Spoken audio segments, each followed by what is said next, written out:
ताल्लुक है कि रियासत जम्मू कश्मीर में डिलिमिटेशन होने जा रही है।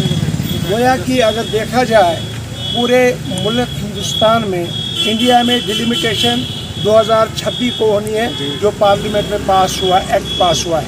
और यहाँ अगर समझा जाए, यहाँ असम्बली न होने की वजह से भी ये डिलिमिटेशन जो है एक बात इसकी है।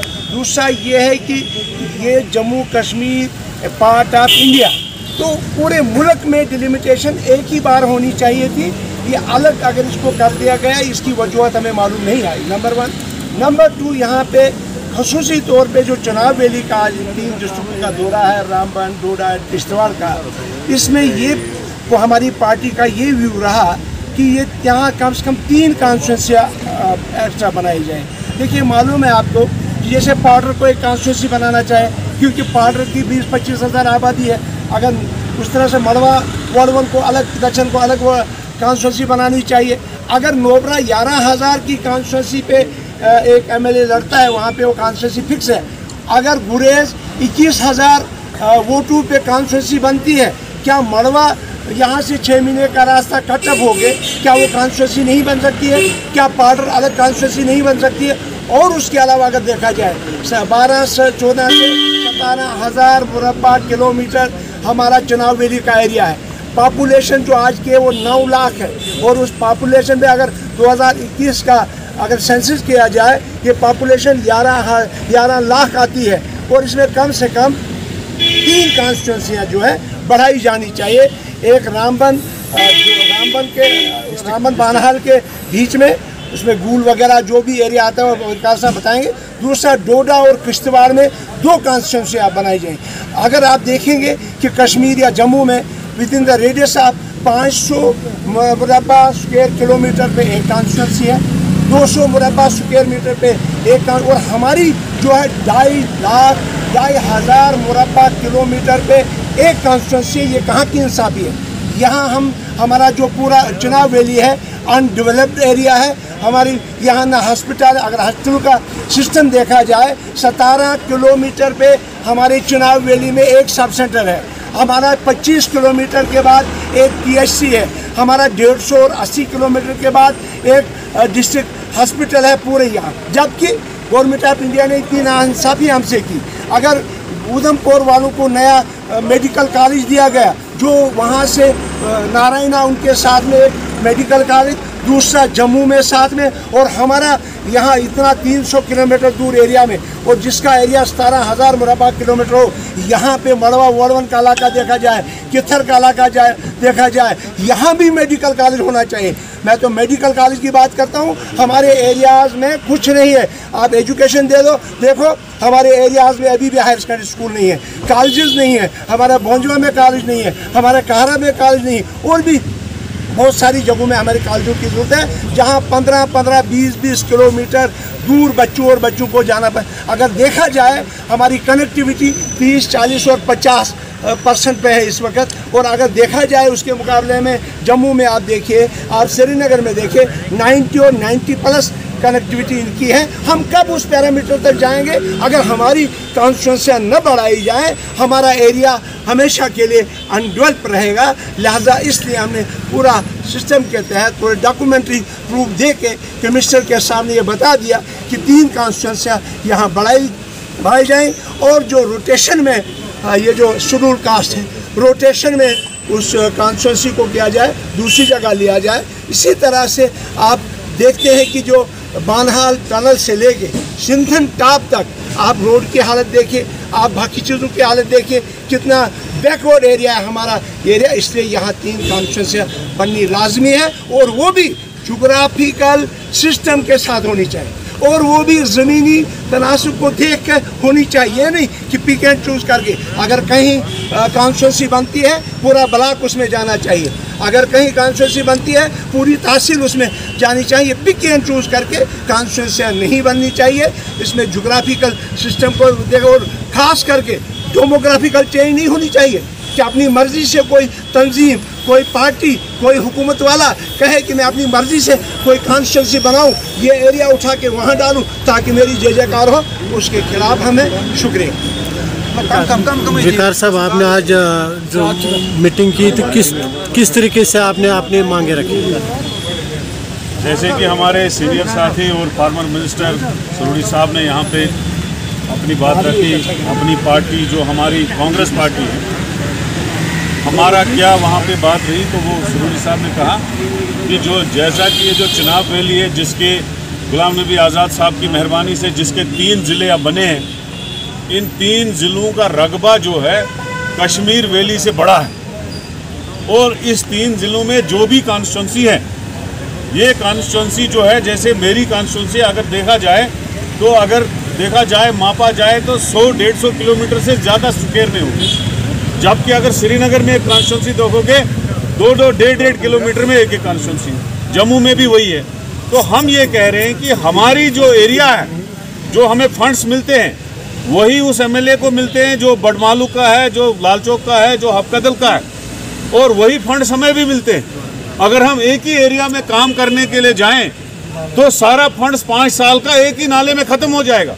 तो इसलिए हमारी डिमांड रही, चूँकि चुनाव वैली जो है बहुत बड़ा एरिया है, बहुत ऐसा एरिया है कि जिसमें हम जितना भी पैसा लगाए वो कम है।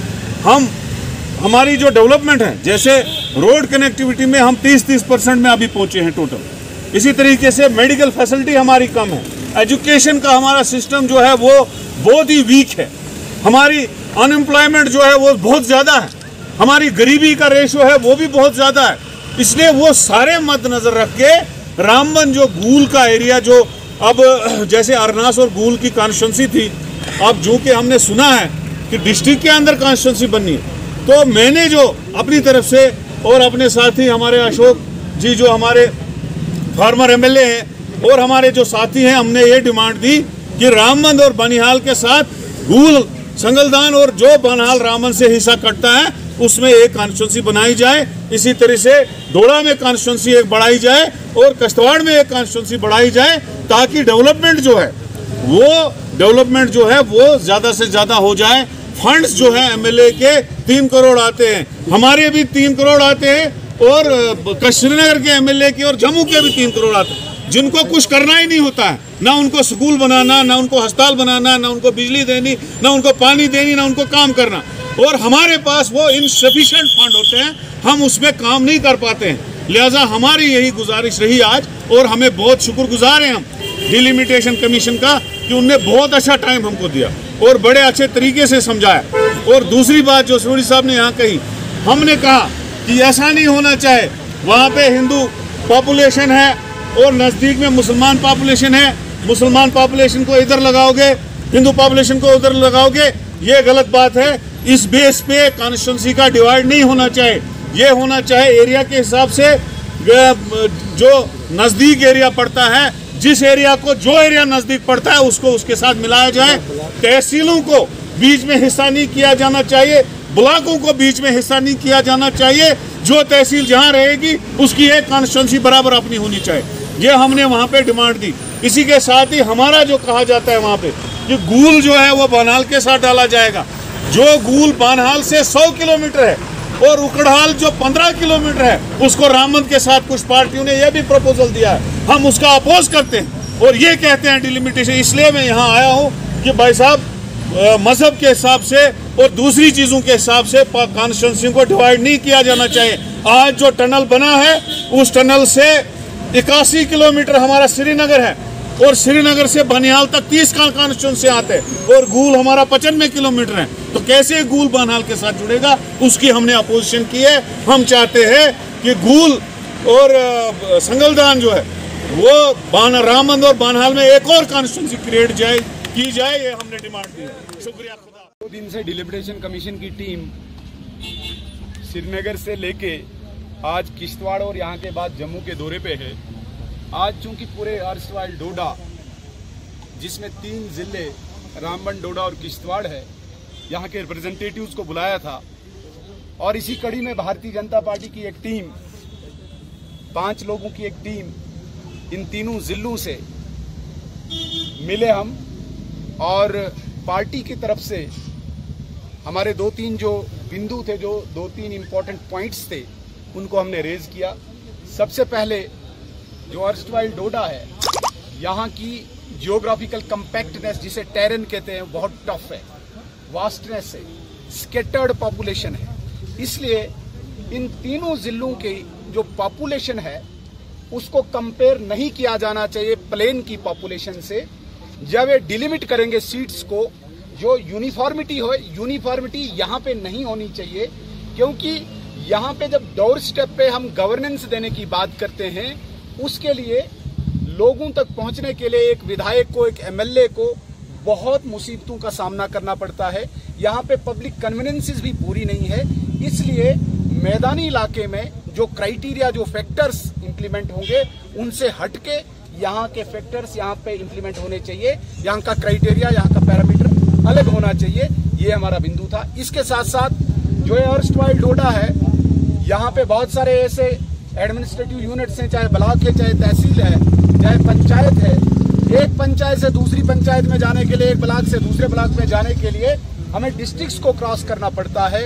इसलिए जिस प्रकार से ये कहा जाता है कि with in district he seats को डिलिमिट किया जाएगा, हमने रेज किया कि अक्रॉस डिस्ट्रिक्ट इस पूरे अर्स्टवाइल डोडा को अलाउ किया जाना चाहिए। यहाँ पे वाटरशेड का जो चिनाब दरिया बहता है, दोनों तरफ चिनाब दरिया के ये पूरा अर्स्टवाइल डोडा है, इसको मद्देनजर रखते हुए, इसको ध्यान में रखते हुए अक्रॉस डिस्ट्रिक्ट जाना चाहिए। एक और, जिस प्रकार से 2011 की सेंसस हुई है, उसमें काफी ज्यादा फजिंग हुई है, काफी उसमें फ्रॉड्स हुए हैं।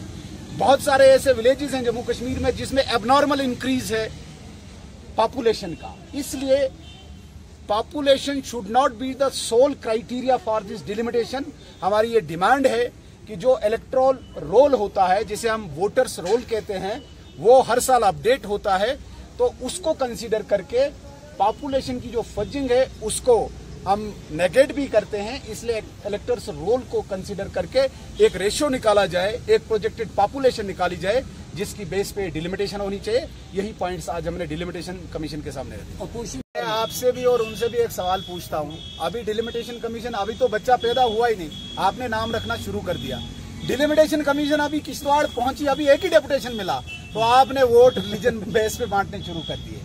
ये सरासर बेसलेस है, फॉल्स है। मुझे बताइए, जब तक ने डिलिमिटेशन कमीशन की रिपोर्ट आई, क्या किसी को, मीडिया बंधु हो या अपोजिशन पार्टी, किसी को पता है कि क्या हो रहा है? हो रहा है किसी को पता?